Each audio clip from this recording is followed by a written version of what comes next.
do that. Come talk to one of our tellers. You can book a meeting. They'll sign you in. You can find your own personal favourite bank manager. You may not want me. You may want one of the other lovely managers here, and you have your favourite, and we want you to do that. It will create a great bond between you as a character and us as a bank manager, and hopefully that relationship will develop over time, and with that you'll gain extra game and extra fun through that.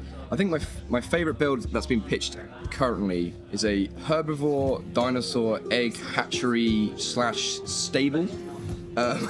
Mostly because the interaction I had with the individual who wanted to put this forward was so enthusiastic and overwhelming. I was sat there being like, I can't not allow this. This is crazy.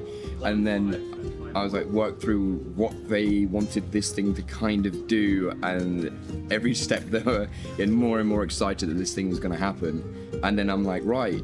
So there's the financial cost of building this thing, and then I'm also where is it going to be built? And they're like, in Hammerstedt. Well, Hammerstedt doesn't have dinosaurs. So all of a sudden I'm now going, right, well, you need to go talk to the Adventurers Guild to go find these dinosaurs, and you need to go to find some Erdraveni who are going to let you go through their lands and capture some of these dinosaurs or dinosaur eggs, and all that needs to be worked out at a later date. But here's the financial cost of that, and you go off and go have fun. And then they immediately, almost immediately, 20 minutes later or so, came running in with 3 Erdraveni being like, they can search our lands.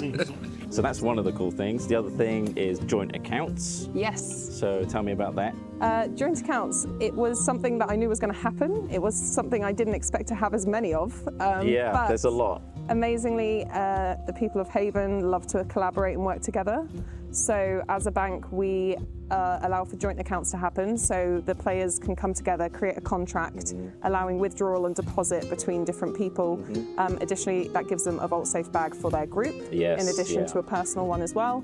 And it also allows them to submit other contracts in there. Basically, as an admin hub, we will keep those things safe, and we witness and sign off over those contracts as people of neutrality as well. So it's a really great space for a large group of people to come together and have a neutral person witness everything that they're doing to make sure that there's no disputes.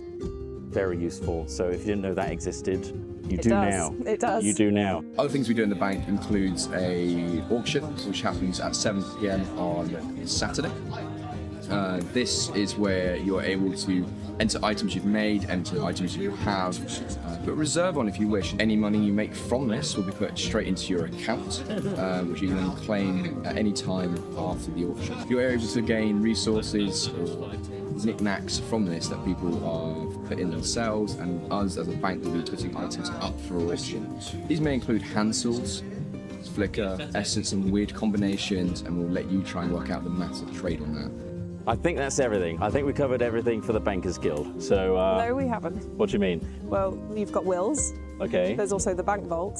Oh yeah. There's also the fact that we are OC God as well, so we're a safe place for players to come and ask questions. But this could be hours long. We do so much for the Bankers Guild, so you're going to have to come to the event and find out. We deal with death, and lots more. So come on down to the Bankers Guild. We'll be happy to help.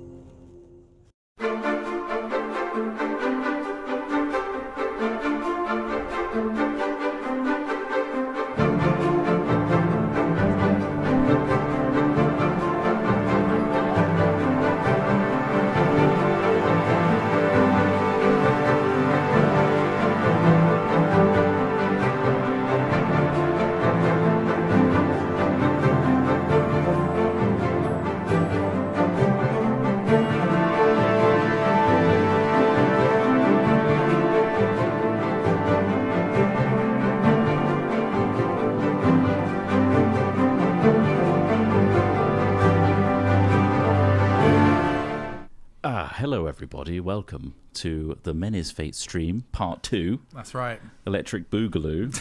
So, first of all, let's introduce the people that we have in this little box down here. Say hello to Michelle, who is currently on screen. Hello, Michelle. Hello. So, Michelle is part of Games Control and has been pivotal to keeping us all gathered and keeping us all sane, but also was instrumental in the rules overhaul as well.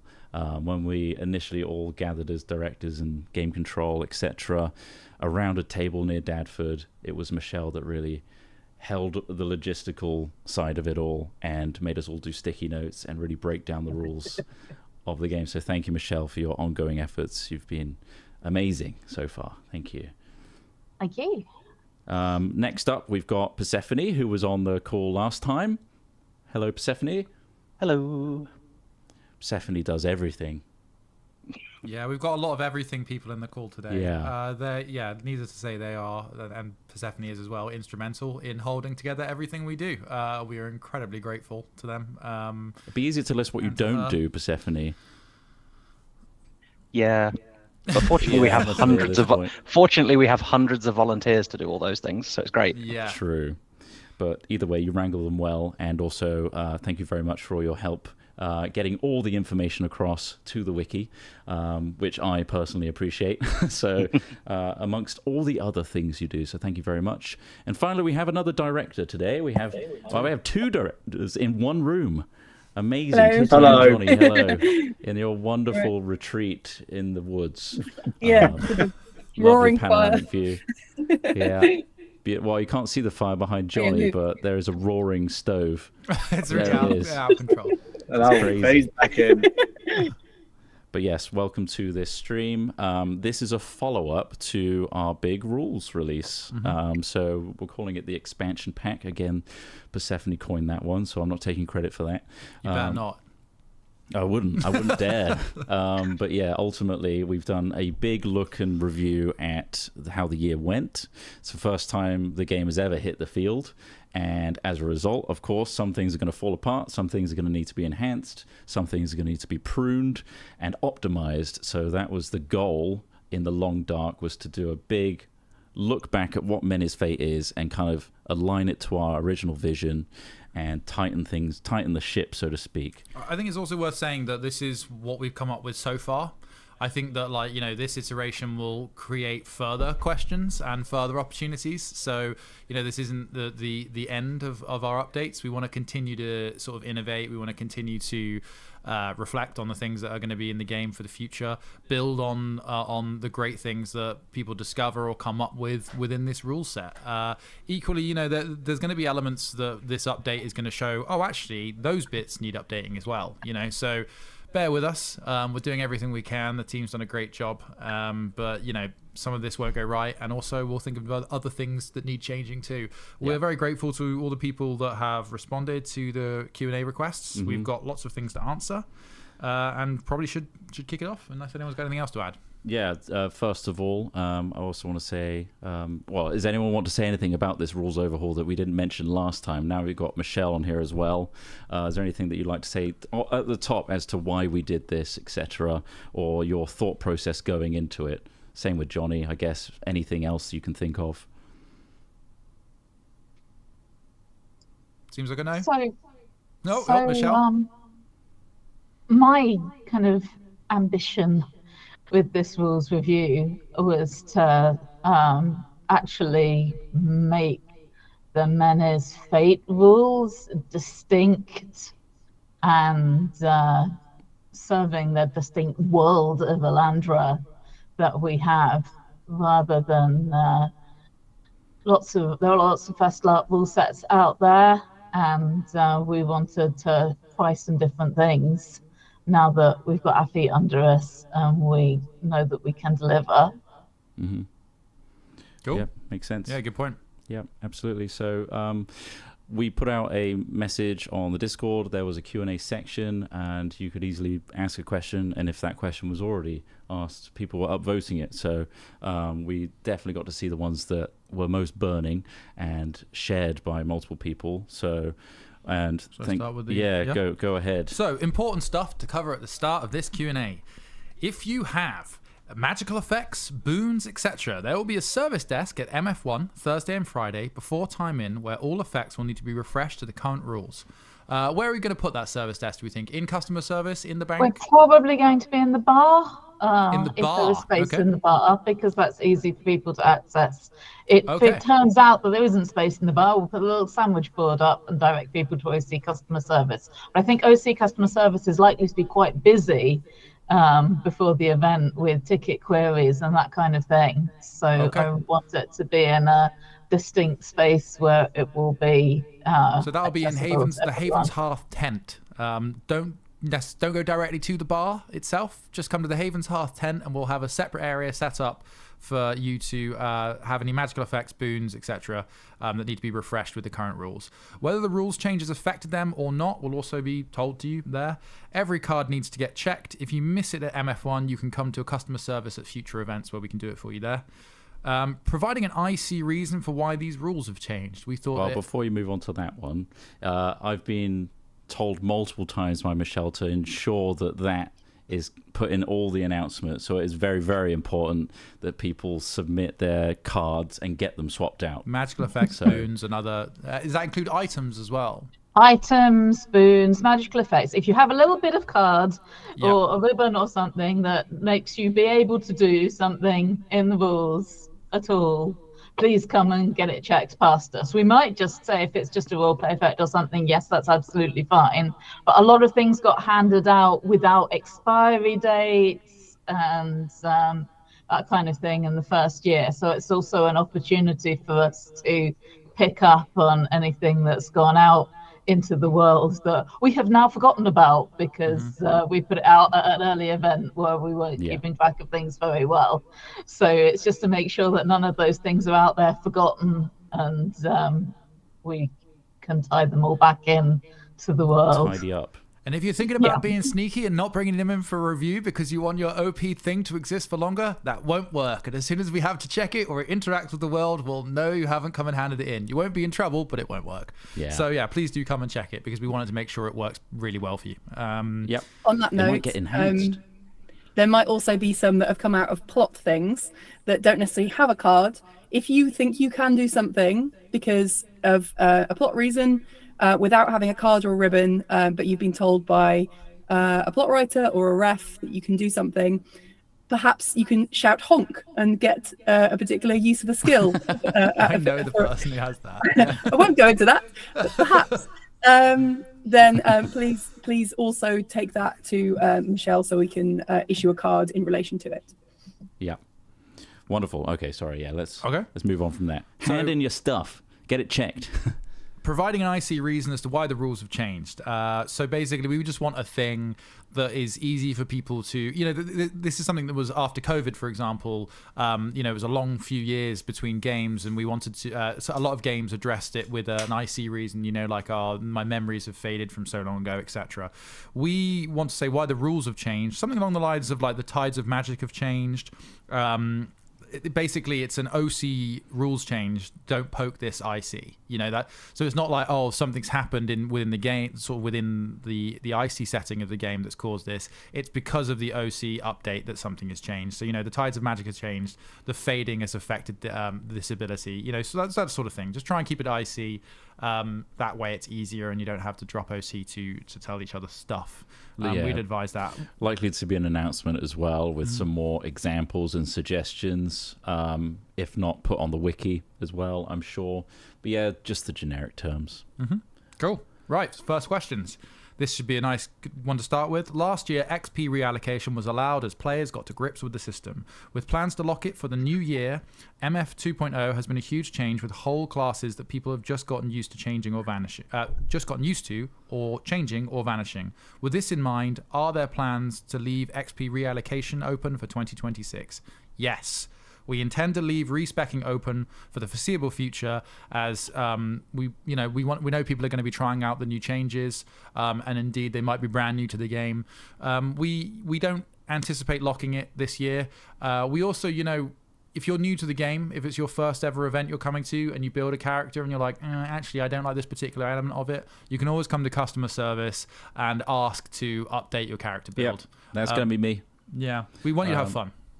So we're completely free for you to change whatever you want, even on the field, like Alex says. So yeah. And equally, the XP that you've acquired over attending the first year, if you've been there, you're going to have that as well. Yeah. So you'll get a full XP reallocation of your base character, plus your existing XP can be spent on all of the new changes that we've done. Yeah, and to add on to that, the character builder is currently down. Pending these changes with the rules, it's a little bit more nuanced and a bit more work to get the character builder aligned with the new rules. So bear with us while that gets put back, and when it comes back, you'll have all your XP that you've earned and all the points to spend to reallocate wherever you want. Next question. Could we get an update on the reason for the removal of the focus system that led to mage being removed from player options? Does anyone want to talk about this before I provide the answer that we've got written down here? So, yeah, Johnny? We as a group had a large conversation about how many game engines we have in our game, and we worked out that we had roughly 4 magic systems, which didn't really speak to each other in a way that was easy to understand. The reason why we've gone to the weaving and write route is because it had such a excellent system in there with the bead draws and the opportunity to overload on field, and it gave more role play than just slinging a spell. That was our major thing. We want more people to do more role play. We want more people to interact with each other while on the field. So removing focus as a point and click into rights means that people can work together more. It's pretty succinct, honestly. Is it similar to that answer there? I mean, I think that answer does a good job. Yeah. Great, thanks, Johnny. There is more here. I can speak. So we deliberately tried to remove bursty abilities, where you can just unload several calls without too much wind up. From Vigor too. This isn't just from the focus, which is why we didn't do a more like-for-like replacement within weaving, because it's not, it doesn't have the same implications. The existing projects regarding focus there's a note here. Mage's Guild build isn't completed. Go and see the bank and they'll have options for you. If you have personal weaving projects in flight, come to the weaving tent IC to talk about it. Existing weaving effects should come to the card amnesty we've already mentioned, and then we can have a conversation about that there as well. Cool. Question here. The healing game has been made less efficient. Physician healing abilities have been reduced with roleplay time requirements increased. From my experience at Menhirs Year 1, I was expecting physicians to get a small buff rather than a nerf. Could you explore the reasoning behind this design change? Does anyone want to talk about this one? Sure. So this one was my fault. Claiming responsibility. We didn't change very much at all with physician. We mostly left it as is, because what we did is a lot of the other healing sources in the game have been made more difficult to access or outright removed. So it's much harder to get healing other people through Vigor now. It's your regenerations are more limited. So that makes physicians relatively more powerful. The only tiny nerf that I did implement is that when you're an advanced physician, instead of getting someone back off the floor to full straight away with your first use of the ability, you only get them up to their base hit points of 3. And that was because we've made armor XP free now. So I wanted to kind of just slightly reduce the impact of that by making it harder to get back up to full health. So there are a couple of ways to get up to full health, but they all have trade-offs. Like physician takes a long time. The water bite, you mostly need to collaborate on it and you might blow up. And the priest heal, you definitely blow up. So yeah, that was why we've made that tiny little change to physicians. It's within context of all the other abilities having been changed as well. But relatively speaking, slightly more powerful as a result, because you kind of need the physicians. It makes you more special. Yeah, it does make you. You want full healing to be more impactful and have more triage. I mean, there are other ways to. I mean, item crafting, I presume, could be used to create some healing. Yes, absolutely. Right? You can create item crafting is, in fact, again, relatively increased in power, because it's now the only way to access instant versions of a lot of calls.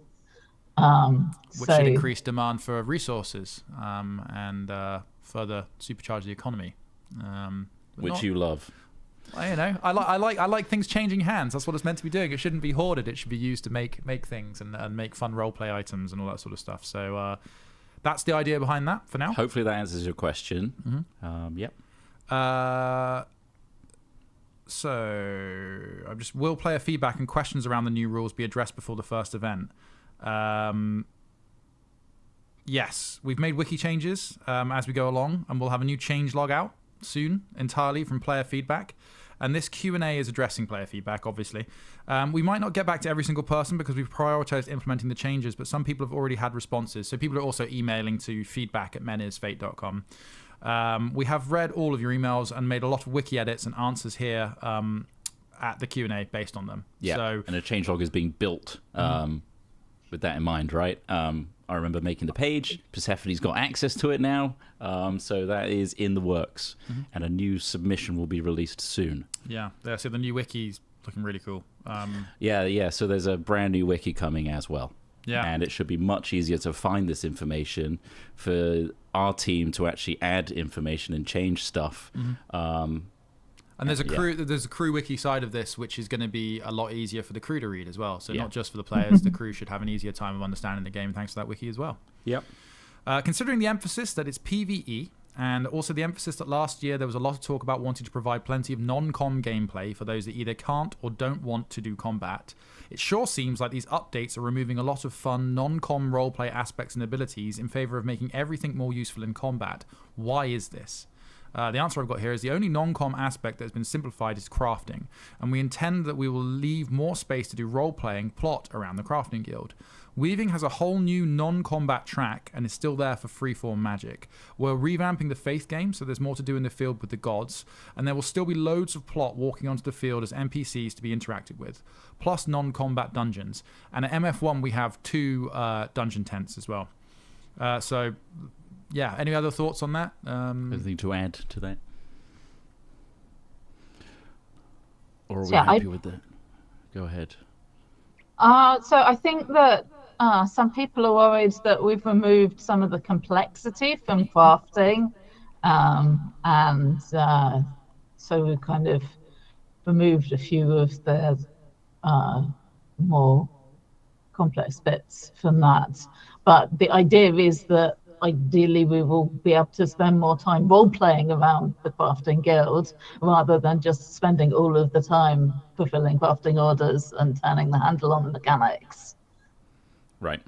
Yeah, for sure. Yeah, we're looking at ways to have more of a role-play experience. We've also already got a great role-play experience with the Crafting Guild. We're really, really grateful to the volunteers that run the Crafting Guild. They come in many forms and do many different things there. But yeah, also we want to reduce for them the feeling of running a card factory as well as for you. So we hope that you get that. And the faith system as well, the revamp of the faith system. We've got a new TP that's going to be devoted to the faith. We've got a new team that's going to be helping you in our crew to do more faith stuff. It is a big part of our game. We really, really love the God system and the faith building with them, and miracles have been added as well. We think that people are going to get a lot of game out of that this year.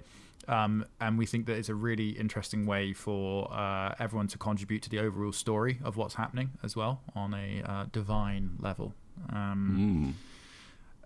So, can you explain the choice to remove XP requirements for certain weapons and armor? This now leaves certain characters in weaker positions due to not wanting to spend money out of game, but having no benefit anymore to not wearing armor. So, we thought we want to empower people who want to borrow kit from other people without needing to commit to an XP spend and it needing the skills to use it.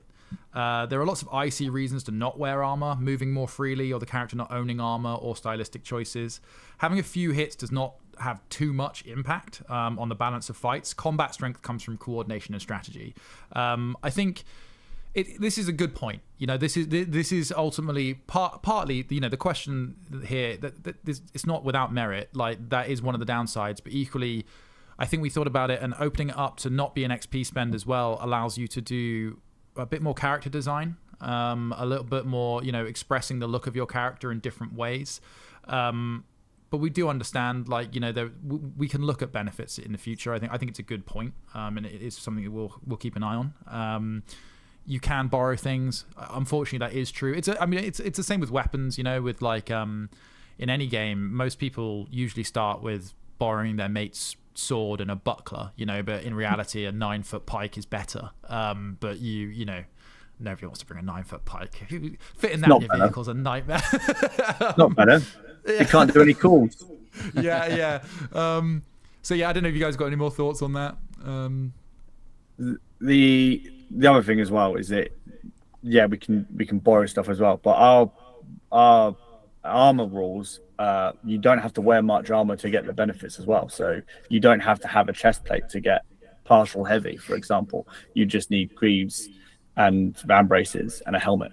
It's all aspirational and what you can wear and what you can do with it, and it kind of allows you to think more about what your character's look is than, oh, I can't wear my cool thing I purchased ages ago because I haven't put the points into a medium or heavy armor. Yeah, I think from my point of view, it's quite frankly the most boring thing to have to put XP into of all the things you can possibly do in the game, because it's one of the things that's basically decided by what you are bringing and what you kind of want to look like. So having to spend XP on wearing things and carrying things when that could be better spent on delving more into the magic side of the game or the faith side of the game, or martial sort of skill trees now. I personally, I'm not a rules person, so like I'm not necessarily helpful on a lot of these questions and that kind of terms, but like when we were putting together the look and feels for the nations, we were very much wanting to kind of give options that weren't necessarily the default settings in a fantasy world, so there are, in some nations it's a bit more Johnny's popped out of view. He became a stove. He's not there anymore. In some nations it's a bit more obvious how to tank in that nation than others, and potentially there's a higher OC cost for buy-in if you want to like absolutely nail quite a high concept like heavy armor build in that nation, but we've kind of tried to come up with ideas of ways to do that more cheaply, or to kind of do like charity shop fixes for some of those that give you light armor in an easy way, but then also having to do the XP cost on top of that OC cost, for me, has always been something I don't really enjoy about certain like rule sets, and wasn't something I was particularly keen on from the start.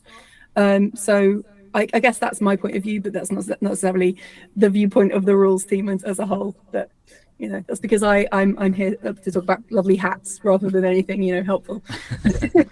Yeah. Go ahead, Stephanie. With the heavy armor thing as well, we have had a lot of people messaging being like, oh well, now there's no reason to not just wear armor or heavy armor, but there are downsides to wearing it. You can't cast in it. You are vulnerable to crush as opposed to other calls. It's not a universal benefit. There are reasons why you might not want to for roleplay reasons, but there's also mechanical reasons why you might not want to wear heavy armor. So it's not an immediate, well, everyone's going to wear heavy armor now because it's obviously the best, but there are other considerations to take into account. And we were aware of those when we made the decision to change it across to being something that people can pick up without that. And someone's just mentioned in the chat, there are physical downsides to it as well. There aren't many people who can sprint in armor. There are a lot of people who can move quite quickly without it. I was going to say, most of our events are going to be in summertime as well, so there is that consideration. Do you really want heavy armor? If you do, then go for it. I'm wondering whether our item crafting system can be used to make a potato sack of fortitude as well, or something like that. Well, in theory, yes. Well, there you go. I know what I'll be wearing. Okay, great. Good answers. Thanks, everybody. Thanks, everyone. Okay, this is one for us, probably. Are the YouTube videos going to receive an update, and will the receive a weaving and faith video as well? In short, yes. We want to keep updating everything we can. We've held off because we just released the rules, and we also want to get people's feedback. We want to test some things. But yeah, I mean, beyond even the rules updates, we've got loads of videos, like the videos you probably saw the warm up to this stream. We want to update everything. It's a constant task. It's a battle between not having enough people to do all of the things that we want to do. Of course, like most of the video content comes from us physically, and we'd like to get on the field to film it, of course, to do most of it so it best represents Mena's fate. But it's just a time thing ultimately. Wish we had all the time in the world to make more videos, and we'll get around to it.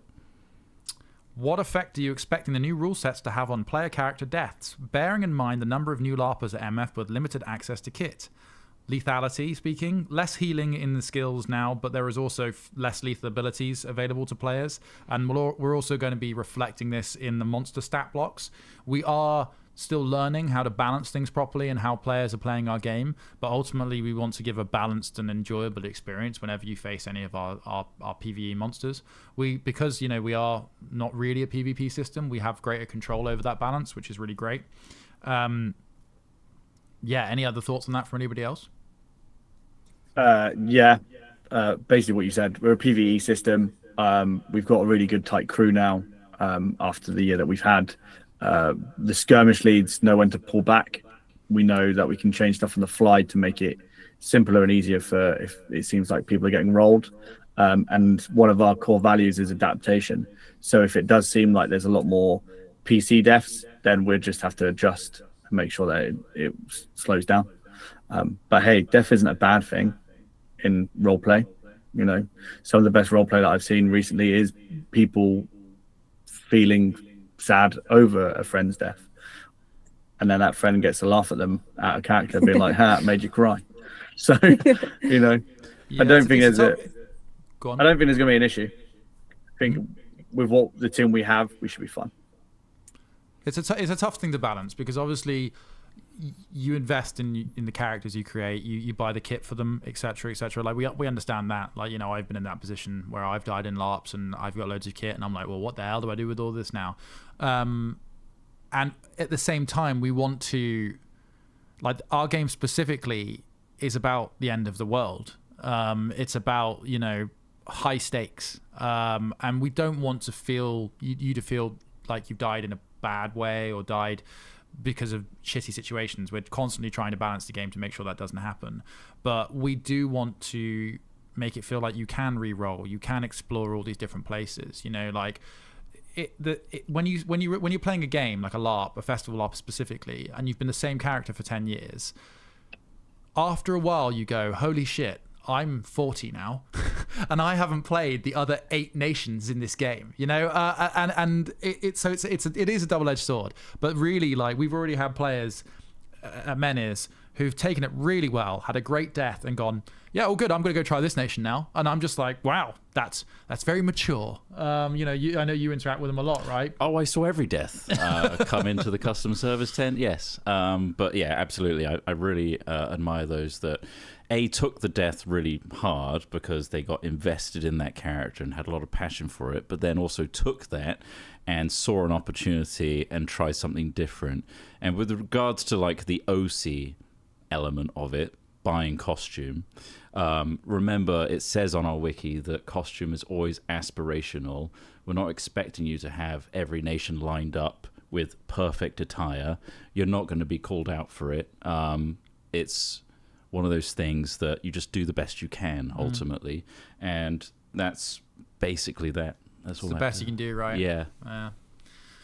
Okay.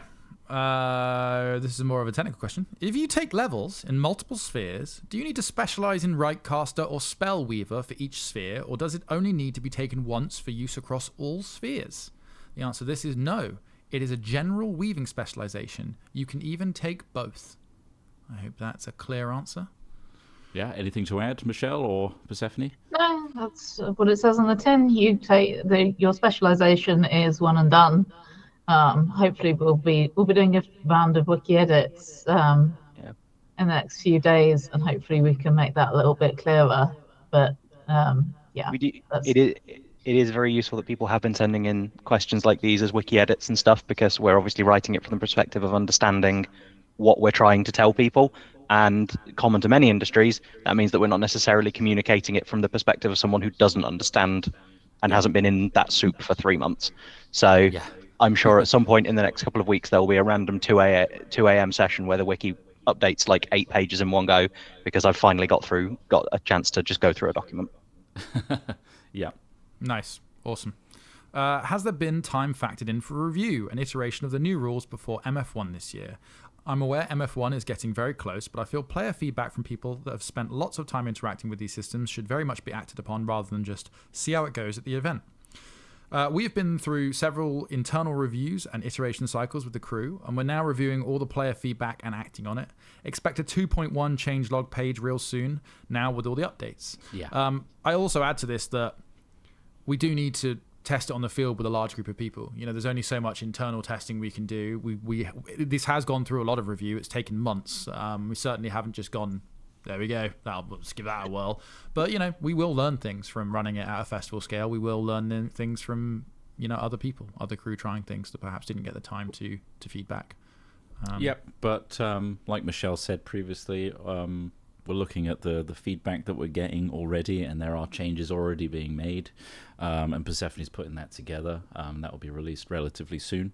So we've already taken on board your feedback and have made changes. And also, yeah, like Alex says before that, all of these rules changes were actually put to the entire crew for an internal feedback beforehand. So it has gone through a variety of internal iterations.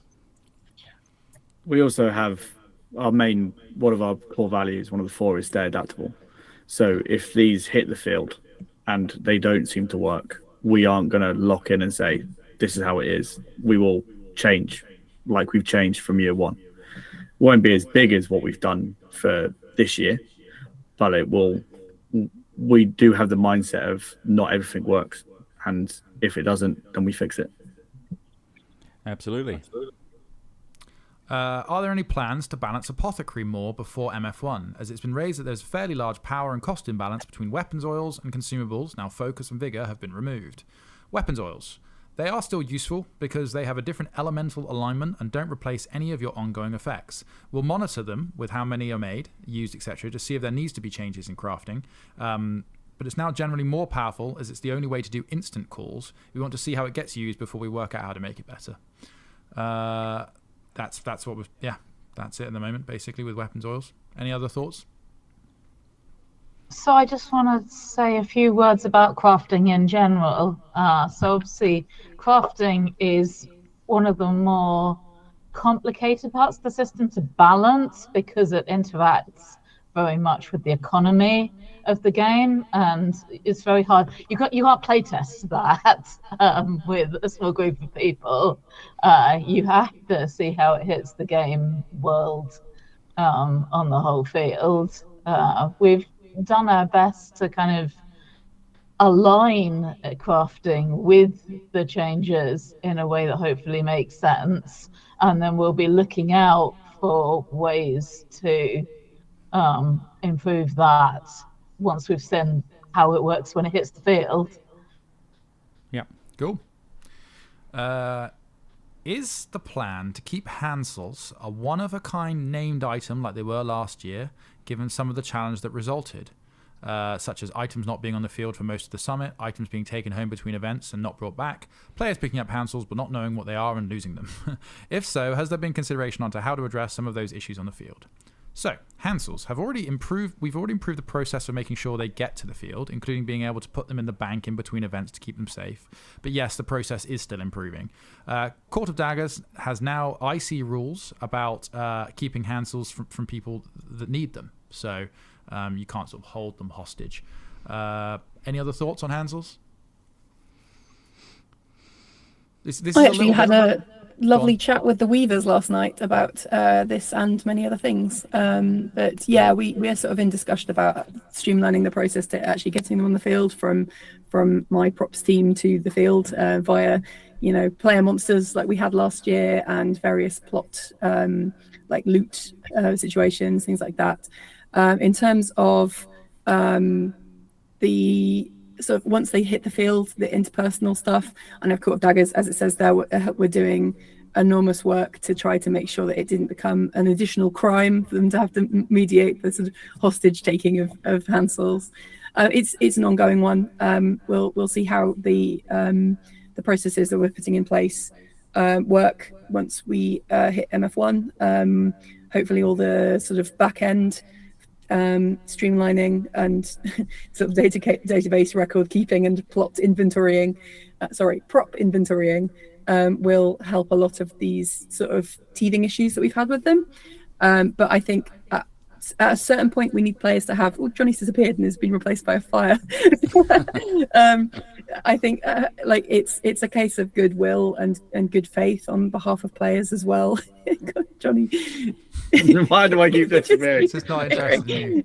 Can't see me. I completely agree, Kitty. Like from a keeping them on the field perspective, please do feel free to check Hansels into the bank if you don't think you're going to be at the next event. And from an IC perspective, remember that everyone's in it together. This isn't meant to be a political PvP game where we're trying to get negotiations. If there's an item, a really important item, ultimately these are plot items that you think that will benefit everybody. It's in your interest to go, we think we've got this item, we think we've got this powerful Hansel, let's find who this would be used best by, and that way you can contribute to the story and contribute ultimately to the retaking of Alandra. So yeah. It's a culture thing ultimately. It's a culture thing, and I think it's now people have potentially friends outside of the people they've arrived with. It's the kind of thought process of like, okay, is there anybody in the nation or in your immediate groups who is best placed to be the person who, if you ever get Hansels, to make sure that goes to the place that it should be, or like to sell that, to barter that, to network with people, to kind of figure out the sort of treasure hunt aspect of it, to make sure it gets to the right place, right? I think it kind of has already become a bit of that, but I think it's only going to improve as the kind of community of Menier's Fate develops, and becomes more ingrained. And they sometimes sneak into the auction at the bank as well. So if you want to get a Hansel, you might end up with one without even knowing it's a Hansel. Well, there we go. It sometimes happens, and you can get it for cheap. Oh. Right. Is there a reason there are 14 fire rights, 13 water, forge and oracle rights, 12 athria and fable rights, 11 earth rights, and 10 air rights? It seems a bit of a discrepancy, especially when air has joint lease spellweaver rights with earth and joint leased right caller rights with forge and oracle. Somebody's got a spreadsheet going. Is there a reason why there's only one level 1 fire spell where every other sphere, I think, has at least 2, if not more? The levels are. Do you want me to just read the answer? Yeah, I'll go to you. So basically, there's kind of 2 questions here. Why are there fewer rights in some spheres, and why is the level distribution not even between them? Essentially, we put all of the cool stuff we could think of in each of the spheres that worked with that sphere, and we want the spheres to retain their own specific identities. So we made out lists of calls that go with each sphere, and we did it like that. The levels of rights are all based on the effect that might has on the game, rather than trying to balance the number of level 1, level 2, and so on rights in a sphere. Remember that you can cooperate with other weavers to do rights. So it's not just I'm level 1, so I only have access to level 1 rights. It's I'm level 1, I can do level 1 rights on my own, and I can cooperate with all these other people and all these other rights. So we didn't try to balance that, but you are right. We have in fact added another air right in our coming up in our 2.1 edition, just to balance that up a little bit. Cool. So there is another air right coming. Yep. It's not just hot air. We hear that, and we'll I'm sure we'll add more cool stuff in the future. That's literally it. It's like we just need to be creative and balance that creativity in the future. So no reason. There's no pattern, although there is an interesting sort of step down in numbers there each time. But anyway, why does the weaving system not use the same framework as the new Vigor system? I have an answer here that says one of the things we specifically wanted to do was have very distinct systems so that we can explore genuinely new ideas for Fest LARP. So rights being used as a grab bag rather than buying the specific ones you want makes a difference from Vigor abilities and opens up cooperation on rights, more flexibility, whereas Vigor users don't directly cooperate on their abilities. Is the answer I got here? Anybody want to expand on that? Yeah. Basically, we wanted magic and vigor to be two different systems is the overarching thing of it. The vigor system is about the person and how the person fights. The magic is how people can work together to do the grab bag of grabbing all sorts. You get more information from magic. With the vigor stuff, it's I have this ability, I can use that ability if I do the right triggers to get that ability off. So it's just making our 4 to 2 systems, basically. Okay. Is there a harder definition of encounter? As someone could join an adventure guild excursion, then come into a camp attack, then go into another excursion for the nation within a short time. The 30 minutes layout in vigor skills, would these all count as separate encounters for the terms for encounter-based abilities and buffs? And by extension, would resting in a tent mentioned within vigor skills make encounter-based abilities within faith reset as well?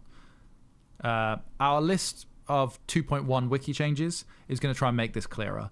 But yes, those are separate encounters, and the ability reset tent should work on all per encounter abilities. Hopefully that answers pretty the question. clear. Yeah. So we've got a personal sort of answers here. Which change are you most excited to see the effect of? For me personally, is the faith rework. I think that's a hugely interesting part of our game. I think it provides a massive amount of role play, and I'm really excited to see how that grows. Drop. I'm excited for. There's a few aspects of, like you say, the faith that I'm looking forward to just seeing playing out on the field. I am also interested to see how the weaving is affected, with it being more of a grab bag system, and how whether the people on the field take to that cooperation as a result of that. I'm looking forward to going to the menhir and seeing these rituals being cast together, maybe in more groups, which would be cool, and more varied groups as well, as they look for people with the correct spheres to be able to perform them. Other than that, not much. Okay, frankly. great. Next caller. I'm looking forward to how faith is going to work on field now. Me too. Definitely with the new faith tent. Really, really excited to see how that goes. Also seeing priests working together more along the lines of how weavers work together. That should be very interesting. And also how the vigor will change on the battlefield as well. So it's not just constant calls being yelled. We'll have more role play on those. More role play. Yay. In the role play game. Insane.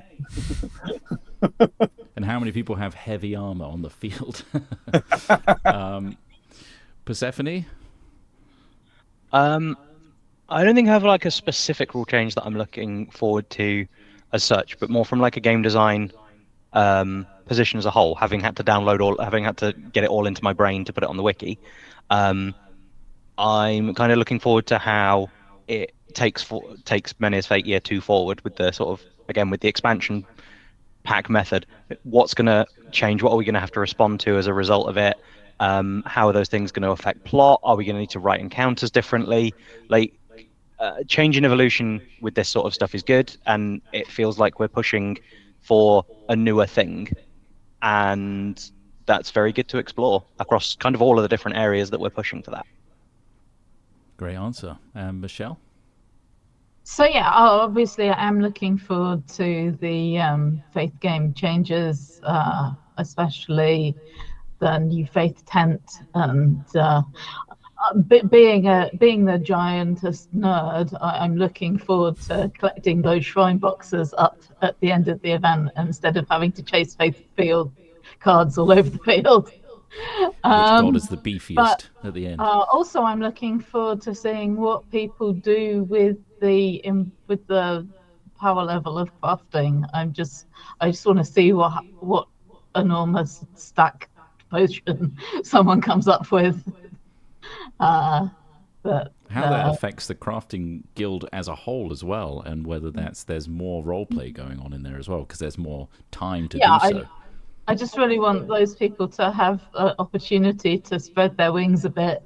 I know that some of the crafting crew have felt a little bit cramped with the existing lots of maths system, and we're hoping that we can really open that out. Mm-hmm. Kitty, you said faith, but do you want to expand on that? Or are you happy with what Johnny said? I'm yeah, I mean, as I say, I'm not a rules kind of heavy person, so apart from this apparent invisibility trick that Johnny has now perfected. Impressive. Or wizard. But I've been doing recruitment recently in the various areas that we needed a few more crew. One of them being the faith team, and I'm really excited to see them hit the field. We've got 2 who are moving from other teams, and possibility of a couple more who are shifting over as well to that team. And I'm really excited to see like there be a center of faith on the field, because I think it was one area of the game that we're kind of missing, like the meat in that area. So yeah, excited about more plot coming through that is specifically faith-based as well. You can't take the meats to crafting. Do we? No, it's fine. Do we have our award-winning NPC joining the faith team? Yes, we do. Yes, we do. Yeah, George. Yes, we do. George, who Live won yet, but yes. Best NPC at the LARP Awards, is going to be in our faith team. So after dying in the big battle at the end of MF4. Yeah. Shank. George is great. Terror. Yeah. Okay, so I'll up the pace a bit here because we've still got plenty to get through. Do magical items created by weaving count as an enchanted item towards your 3, or as you are your only permitted weaving effect? We've mostly moved away from general mechanical effect weaving items. Those that remain do something out of the ordinary and always do what they say they do. Your weaving effect is an effect on you. Enchanted items are crafting-based items. So hopefully that separates that out. We were one of 2 families with children at MF1. We're coming to MF1 again this year. Have there been more children attending since, and are there specific children-focused activities and plot? We're looking at children booking figures and considering specific children's plot, but so far children have participated in and enjoyed our non-combat plot. So essentially, yeah, we can't have children, which we class as people under 16 or under 12. I can't quite remember off the top of my head. Under 12, please don't combat. Yeah. Under 16, you can't come on a big combat excursion, but you can do combat activities in the field. Right. Okay. So there we go. Obviously, this is for safety and for keeping people safe. We had, like you say, only 2 families. You're one of only 2 families that brought children so far, and we hope that there'll be more in the future. We are actively looking at something we've recently been reviewing, ways that we can bring more plot to families and children. It currently is aspirational, but we do think that there is a huge amount that they can get involved with. Obviously, we had 3 more events, and we're hoping that there was more stuff during those events that you didn't see that would have been suitable for you. But yeah, the best I can say right now is we're aspiring to meet everybody's needs and give everyone some fun game. And it is something that's on our list of focuses for sure. There were more families by the end of the year. I'm not sure on current actual figures, but it wasn't just 2 by the end of the year. It was but it's definitely something that we'd love to develop more over time. We've got some crew who are specifically interested in it. From a directorial level, it needs to happen. Okay. All right. Thank you. Okay. Sorry, Persephone. There's a couple of crew who are specifically interested in being able to make sure that children can engage in the plot and in plot that's specifically tailored for them. To a degree, it's not something that we've been able to focus on super during year 1, but there are some crew who are specifically aware of it because they've gone through similar things at other systems and would like to be able to replicate that experience at Menace Fate. Cool. Earth Spellweavers can do a right to talk to plants and animals. Is it intended that this excludes fungi, or is that accidental? Would be cool if we could also do rocks like before, but still neat. Talk to element will be made more obvious in the 2.1 release. Everyone can talk to their element, so you can still talk to rocks, although almost all of them have little to say. And fungi is not an intentional exclusion. Spellweaver effects, because they're intrinsically unreliable, are also less closely defined than other effects. You can just try things, and if they're vaguely in the area, they should work as much as any of the effects do. So yes, you can speak to mushrooms. And rocks. But it's unpredictable. Results may vary. Yes, exactly. Results Yeah. very much may vary. Yeah, and That will be clarified in 2.1 in the Yes. wording, one assumes. yeah.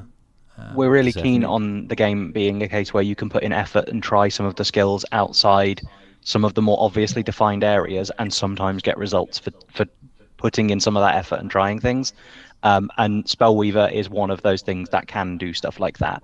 It's not supposed to be a constantly pinging thing that you try all the time, but if there is something that you think might work, people can give it a try, and we're going to be attempting to make sure that that can then be worked into encounters and plot, rather than having like incredibly fixed ways that you can only pull that one lever and that's the only way you can solve this problem. Mm-hmm. Sweet. Great. Desperately begging the mud to rise up and defeat my enemies. One day it will. Okay. Miracles. Will they need folk to be all dedicated to the same deity, for example, the Traveller, to commit faith to achieve them, or can any priest join in no matter their dedication? It says 7 miracles again. That was a question, sorry. It said, yeah. Miracle. Do you want to answer that? Sorry, one, there are Jen? several questions in one in here. I've just piled them all in one because we'll answer them all at once. So there was, people all need to be dedicated to the same deity? There's how will we handle the competition over miracles because only 2 can be taken, someone will lose. Do you want to Is that gonna be- could you answer the first section then? quickly? Okay, so the first section, yes, you do all have to be dedicated to the same deity. It's important to note that for miracles, the power comes from the gods, so you don't spend the faith, you just have to get enough priests together of that deity to show that Elandra actually wants this. Big old druidic circle, classic. So the second part, the next part of this is how do you think the game will handle this feature with regards to PvP? If there are 3 options but only 2 can be taken, someone will lose? ? Is it just a case of first come first served and the fastest win? And is the intentional design on the game? And is this intentional on the game's part in terms of design? No, again, we're going to clarify the wording a bit. The idea is that there will be kind of specified time blocks when you can do the miracles, which will mean that there's plenty of time to collaborate with people over which one you're all going to choose together, rather than it being a competition between gods. I more see it as which of these is the most desperately needed right now for people to talk about, and then see if they can gather the priests together to do it. And then it won't be fastest goes first, because there will be these specific scheduled times that will come out on the event schedule that we do just before each event. And that sort of answers the rest of this, right? So what is the actual procedures for miracles? Does it work like in Treaty? Do people just dedicate to the gods and it happens behind the scenes? Is there a miracle voting booth? Do the gods show up and do it themselves? So essentially what you're saying is people need to decide amongst themselves, and then there'll be the time and slots. then there will be an entreaty style time slot for you to actually do the imploring the gods. Yes, this is the miracle we want. Excellent. Okay. Yep. So, any more? Is that all good? Yep. Sorry, I thought I had something. This is going to be an interesting one because I'm reading this live. Not sure if this is QA appropriate, but thought it'd be best to put out as a suggestion, but was wondering if refs would be able to carry around like cheat sheets of what each call spell does. At last event, an enemy did a big AoE spell and did an effect, but I didn't know what it was, what it did, so just did appropriate roleplay and asked a ref what it does so I can do whatever it does, and they didn't know either. We did have a ref cheat sheet at the first game and will endeavor to update them. We are obviously like our first year, our second year now. Our refs are volunteers. They come on at different points and they have to learn as much as we do. Obviously, we try to teach them as much as they can. They put in the effort to learn as much as they can, but they are going to have blind spots. Go ahead, Johnny.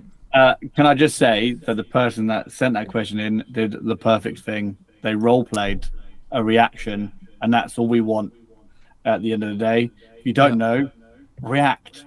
It will look cool. We've also removed a lot of calls that were confusing as well. So there's been a couple of calls that have been cut from into this system that we're doing now.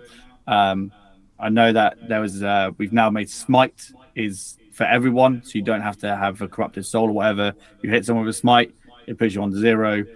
We've removed petrify because people were getting confused between stun and petrify.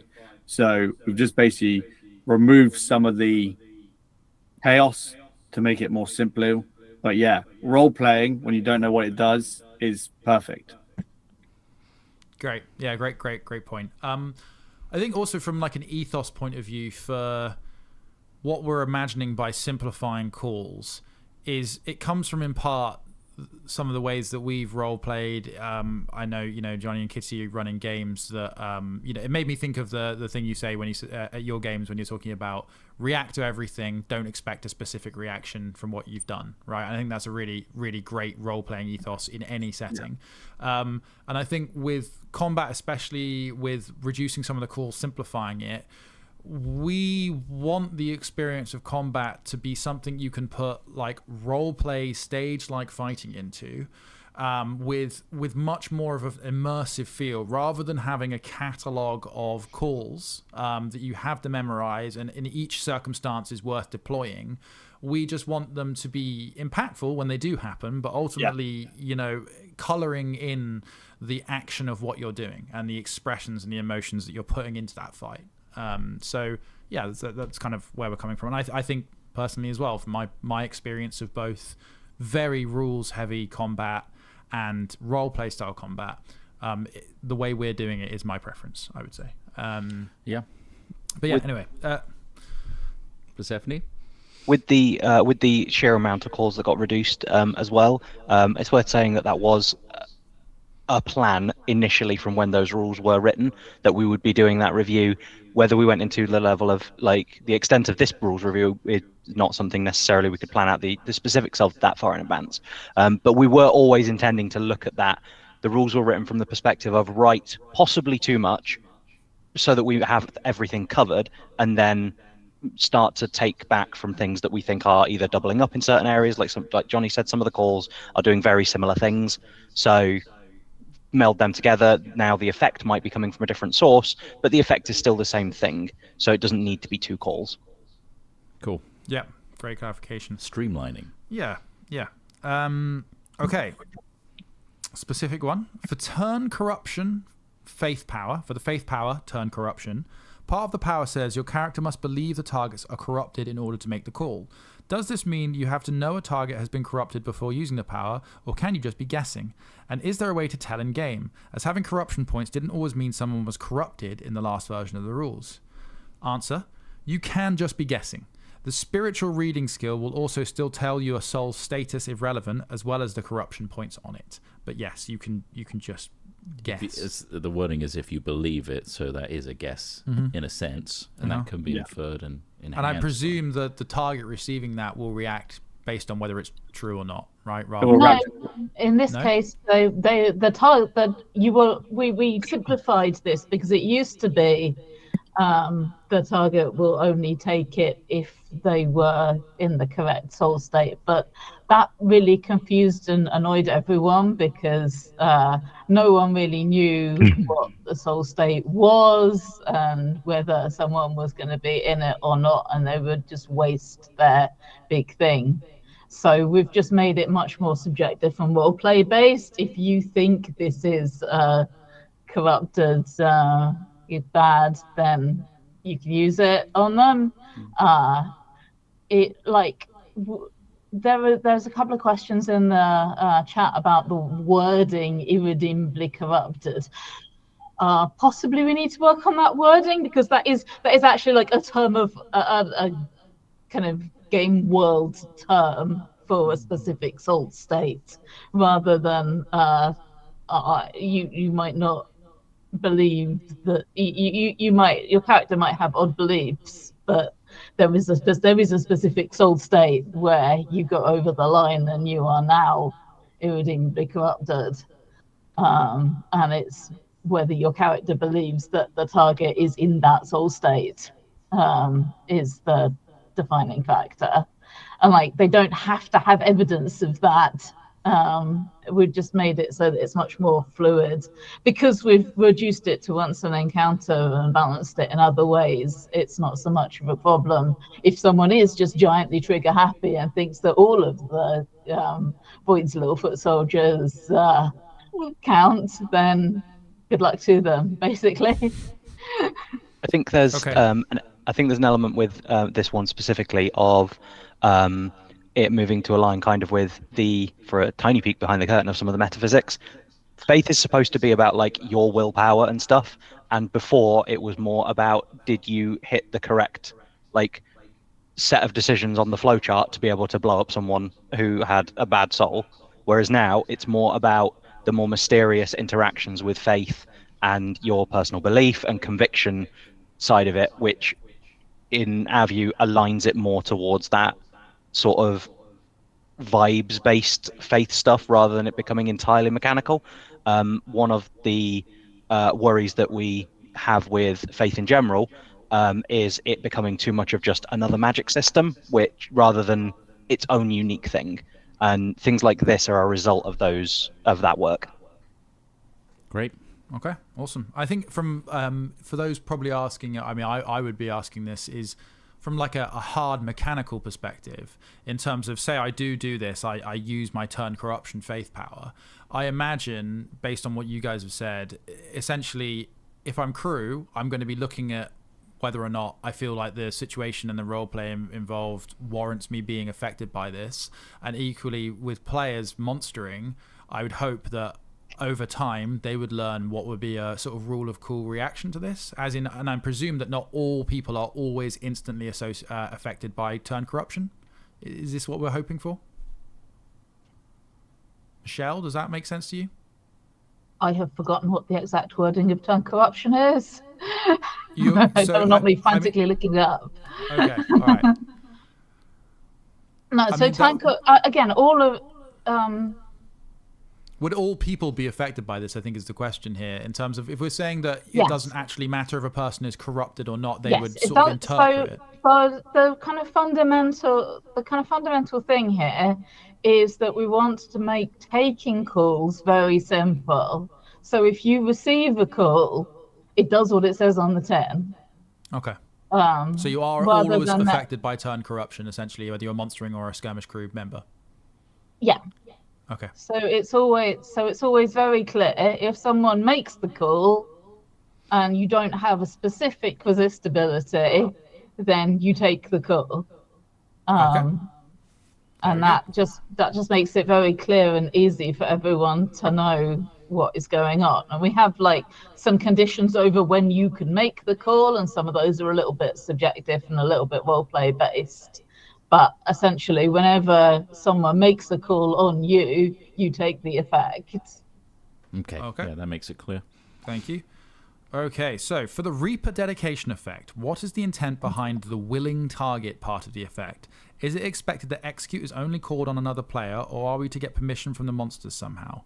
So the Reaper target, you can attempt to roleplay permission out of a monster if you like.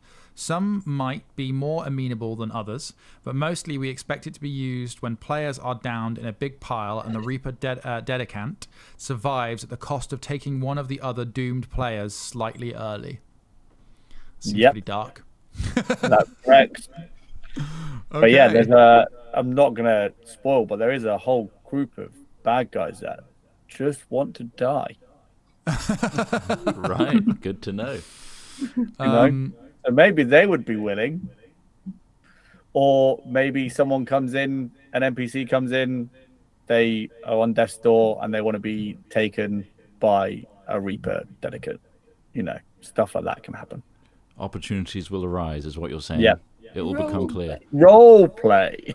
Role play, once again. With the intent to balance the monsters in kind, the players having less lethality, does that mean monster encounters will not just be waves of drop calls going forward, as that seemed a common issue with many fights last year?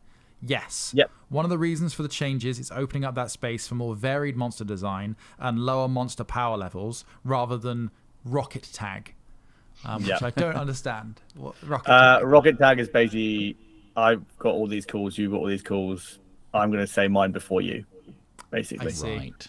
So I get my rocket off before you get your rocket off. I see. So yeah. So yeah, that's the point. And basically. we want more role play on the battlefield, because role play shouldn't stop when you go into combat.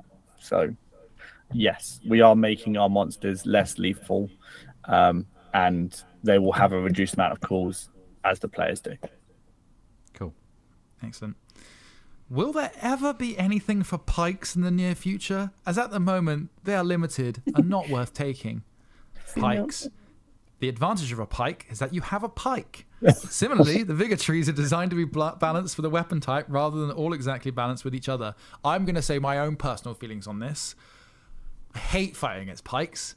If used effectively, you could rarely get to a person with a pike, especially if they're in some sort of layered line. The amount of times I've taken a gut shot from like a 10-foot pike and I can't do anything about it is so annoying. Anyway, The any pike thoughts? is the ability itself, right? The pike is the longest weapon on field, and I think sometimes it can outrange some crossbows. Like,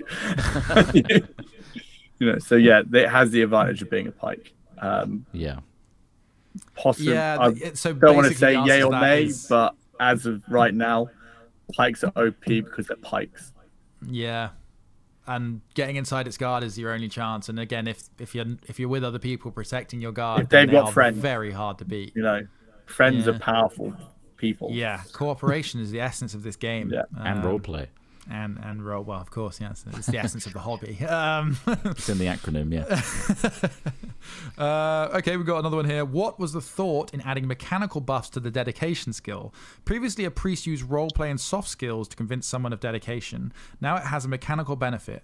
Are you worried that people will seek dedication from the boon rather than the roleplay? Some of these some of these seem more broadly useful than others, so I'm worried it's going to make some priests have a much easier time than others. Answer here is people were asking for some extra oomph to dedication. The effects are very small and all only one event, so they're one per event, so they're unlikely to be a huge factor in decisions, but might persuade a few more people to interact with the faith game and come and enjoy it. It's the idea. We give it a bit more of a reward. Any other further thoughts from anyone? I don't have any.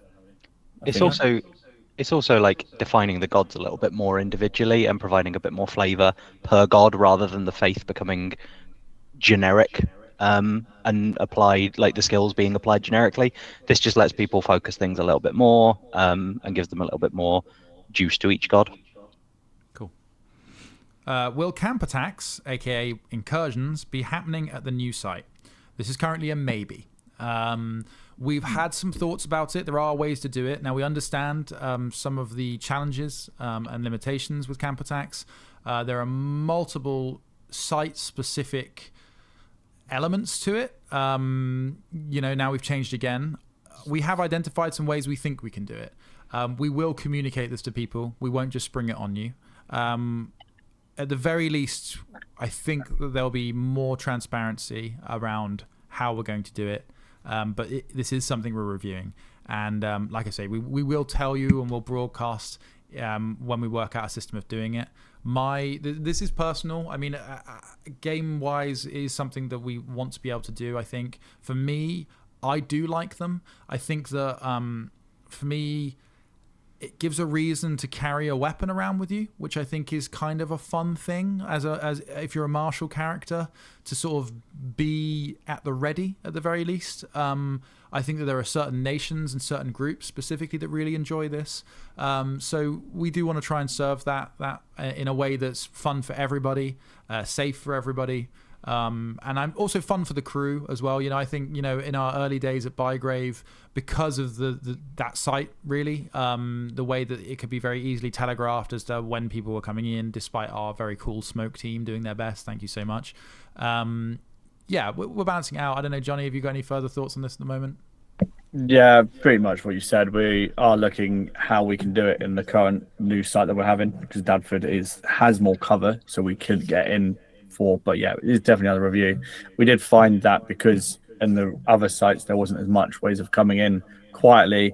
It did end up the first wave, the fights were safe and fun, and then the second, third half of the camp was on crew members, so it kind of just felt flat quite quickly. So we do have plans and do have some ideas that we are reviewing to bring them back. Fields of Fate, though, right? Fields of Fate, if we have to, we may bring them over into Dadford as well. Cool. So yeah, there will be opportunities to fight in camp. Yeah, in some form. But like we said, we'll update you when we've got more. But it's definitely not a hard no. What is the intention regarding ref training going forward? As I'm aware of more than a few occasions where refs not having adequate knowledge or training resulted in less than stellar player experience and more than a bit of confusion. So we are splitting rules refs and safety refs so that we can A, focus on training the rules refs to know everything, and B, be able to recruit safety refs from the player base for more coverage so we're not running our safety refs so ragged. That is, I mean, and again, like I said earlier, refs are volunteers. We are trying to bring everyone up to speed as quickly as possible. We understand that, sometimes that cannot be such a stellar experience. To be honest, that's kind of true of all LARP and Fest LARP in particular, where we have such a high crew load, is that this is volunteering. People come into it and have to leave because of life, and there's always going to be some churn. There are always going to be some refs that know more than others, some crew members that know more than others, and we're trying to get that learning and that generational wisdom pass through the crew as quickly as we can. So yeah, we appreciate that in terms of, and hopefully the streamlining of the rules, vigor in particular, in combat just helps. We'll create less for them to have to memorize and react to. Any other thoughts? Anybody else? I pretty much nailed it. Mm-hmm. Yep, cool. All right, sweet. But yeah, appreciate it. Just bear with us. We'll do our best. We're trying to develop systems as well. There are some back-end systems for allowing refs to track certain things as well. Ref notes and things like that, where we can just keep an eye on things and make sure things are safe, etc., and communication between refs as well. Yeah. Mm-hmm. Okay. Is there an intent to define soul state, and this is sort of like how much corruption you have, for example, and what those can be? Is in the rules, it is a mechanical. Sorry, I'll read that again. In the rules, is there an intent to define soul state as it has mechanical effect in game? They are defined. There are rigid ways of us defining it and tracking it, but it is a find out in play. So we do have an intention for soul state and how it should affect your character, how it might affect your narrative arc, how it might affect the things and mechanics in game, and how they affect you and other things. But yeah, sorry, it's a bit obscure. It's obscure by design. Could you explain the discrepancy in power levels between the different dedication effects, as some appear to be considerably more powerful than others? Again, this is sort of going back to the question we had earlier about dedication. Our opinion is we don't think they're hugely powerful. This is an opinion thing. We will be monitoring it, changing it up, just like if we added new rights, new abilities. We have thought of some cool things that we think are appropriate to the gods, and we will see how they work. If people are seemingly all going for one particular dedication because it's like, this is the best fighty one, in a way that kind of matches up roleplay wise with, if you're a fighter who fights a lot, you might be more associated with a certain god for that particular reason. But yeah, we understand, balancing would be ideal. Goes back to our core value of adaptability. Yeah, exactly. We'll see how it plays out, and we will adapt to keep it fun for everybody. Yeah. I guess that's... Basically, when we were writing these, we were going for what's flavorful rather than what's balanced, given that they're one and event, one and done things. It's about what gives you a little bit of the flavor of that deity, rather than is this perfectly mechanically balanced with each other. Yeah, makes sense to me. So obviously I'm at the end of the questions I've got on this sheet. Yeah. Is there any that have been coming up in chat, for example, that we want to address? Anything else at the moment? I have picked most of those up and put them at the bottom of the sheet as we go along. So yeah, so you have done them all, if anything. Wonderful. Is there any other final thoughts then from any of you guys? I've got a couple of things that are actually OC that are worth mentioning for general Q&As about the new site. So glass is one that comes up quite a lot. So you will be able to bring glass to Dadford Road. The same rules apply for any breakages, need to be cleaned up straight away. This is a field and animals do get let onto this field between events. So please make sure you tidy it up. If you're having some sort of trouble with getting up all of the glass, don't keep it a secret. Get in touch with somebody with a radio, and our site team can come and help you clean it up and dispose of it properly.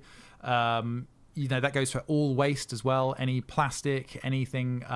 Just please, it improves everyone's experience if you keep a camp tidy, free of OC waste. We've got a skip that you can bin up your waste and take to. There's also a hot ash bin, all that sort of stuff. Other things for the new site, we have static showers for this one. So there's a big shower block. So please feel free to use those. They're massive. There's loads of them. So we've got showers on site that will be done through that. What other questions have there been? There's been things like you will be able to drive onto site. We'll be releasing a site plan soon. You will be able to drive on to drop your stuff off. And there's also been a gravel track added to the outside of Dadford's sort of play area, so that even in the times when it's really, really wet, we may not allow you to be able to drive right up to your pitch. You will be able to get very close to your pitch in all weathers, which is great news. Any other site things? Lighting, we're improving lighting. So we are looking, obviously, at Bygrave, our first site. We had massive amounts of festoon. We're not quite at that level yet because that was hugely expensive and we ran at a massive loss partly because of that. But we are looking at ways to get more festoon lighting in. In the forest, where we're having a load of encounter areas, we'll definitely have more lighting. We are. It should be a step up from Western in terms of lighting for everybody. Those are some answers that I've been asked. Sleeping in vehicles. We are allowing live-in vehicles. People can sleep in their car as long as they camp in the live-in vehicle area. And very specifically, you cannot camp next to a vehicle. As in, do not sleep under a vehicle, behind a vehicle, because they can roll away and crush you in your sleep. So you can sleep in a car at Dadford, but you have to be inside the vehicle and it has to be in the live-in area. That's everything. Oh, also, we cannot do power hookups direct to tents or vehicles. Okay, this goes for accessibility as well. Unfortunately, we cannot route power direct to vehicles or tents. Please bring a battery for any accessibility aids. We can recharge those for you at our monster tent. But yeah, we cannot provide direct hookups to anything at Dadford. That's my site updates. Anybody else? There will be, as with all the things that you talked about today, safety information, location information, site information will be updated on the website and announced as such. So you don't have to just come to this VOD, this Q&A to get your information. Yeah, absolutely. But yeah, it's we'll publish it. We'll reiterate these points closer to the event themselves. We'll also be talking about early bird ticket sales and things like that coming up soon, and reminding people how the redemption system works. So look forward to that. Any other things from you guys on the call? We'll start with Johnny and Kitty if you have anything. I just zoomed in on you. Ooh. I don't know. Everything I'm working on is secret, so I can't really reveal anything. Okay, no spoilers. Yeah, I've got a secret squirrel. Yeah. Okay. No, not really. That's fine. You can have nothing to say. That means we've answered everything. Yeah, Michelle and Persephone, anything from you? As I said, I'm mostly looking forward to those shrine boxes, and just do you want generally to briefly explain what that is for those who haven't read the changes? Sure. So one of the new things for the Faith game is going to be the shrine tent, and in the shrine tent is going to be a shrine to each of the gods. So to start, there may be some wind up on this that will be done in character, but there will be a box for each of the gods, and in that box you can, instead of having to find a VEF to devote your faith to a god to power up the god, you can put it in the shrine box. And you can also leave the god's little notes in the shrine box. We don't commit to literally necessarily reading every single note that goes in the shrine box, But I am a giant infovore, and I will be reading as many as I can get my hands on, and we will be feeding that gently into how the god knows things and interacts with cards. And silliness will be smited. No, it won't always be. But I can definitely see if you test the god's patience, there may be some bad repercussions. Yeah. That does sound great, though. Yeah, I look forward to seeing that. Cool. I think I kept the obliterate all in for that reason and that reason only. There we go. That's a threat. Persephone, was there anything you wanted to say, or are you all good? Yeah, we've obviously with Event 1 appearing, we've been in lovely plot mines, and it has been phenomenal hearing about all of the stuff that people got up to after talking to like the nation support teams, and that feedback from what the players are doing is just been great. At least once a meeting, I have gone like, oh god, to something. In every nation meeting, you've all done something that is completely unhinged at some point or another, and it's been fun. That's been really good for just sort of keeping that flame of passion going to keep us happy and like actually doing stuff, because that's why we're putting it on, so players can come and do cool and interesting things, and sometimes mad things that like short circuit us for 10 minutes. Like the ring of Robbie Rotten. You can't be doing that. You can't be dropping secrets, Kitty. the ring that makes you slightly nefarious.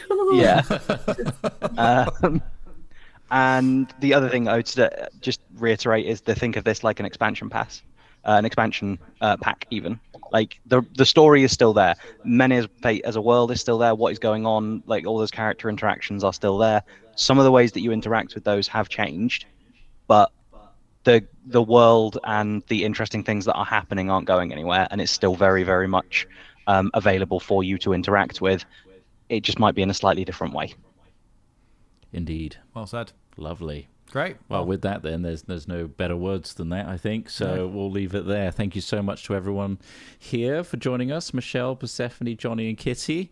And to us as well. Well done, thanks to our us. studio audience. You were pretty quiet, but very quiet. No applause or anything. No, thanks for viewing. Thanks for watching this. If you're seeing it in a VOD of some kind, we hope you learned something. And if anyone had these questions that hasn't managed to watch it, but you know them, send the link to them, and they can rewatch it back. And with the wiki changes coming up, 2.1, there will be a change log of the stuff that we've taken back from player feedback. We have the Men's Fate Discord, the community Discord, which is a really great place to discuss these changes. That's where we got a lot of the questions from. Yes, and if you have further questions, you can send them to feedback@menisfate.com, or chat about it on our Discord, and our friendly mod team might tell you where you can get that information. Yep. Thank you so much to everybody involved. There's such an enormous amount of work going into this, and we can only thank them enough. And the flame must burn bright through the long dark. So yes, thank you for doing that and keeping the passion flowing. Well done. And we're very excited. The froth is building. Yeah, can't wait. Not long now. No, not long really now. Not long now. So get your tickets, and we'll see you at Dadford. Yes. Exciting. All right. Goodbye for now. This won't be the last one we do, but until then, have a good time. Bye, everybody. Bye. Thank you. Bye. Hi, I'm Sam. I'm a ref here for Men's Fate for this event. I'm going to just talk you through a couple of hand signals that we use for the events. There's only 3. First one is a hand up in the air, finger up. This means that the person is not there. So this is used by refs to say that they're just moving from A to B. It could be skirmish to indicate that the monsters aren't visible, they're not to be interacted with. Second signal is a fist in the air. That means the person is invisible. There are some abilities that let you see invisible creatures and people, so they are there, but you cannot see them. Third signal we use is a thumbs down in the air. This signals that you're a non-combatant and that you are not to be engaged with by other fighters. If you use this signal, you should make sure that you move yourself to a safe area where you can, and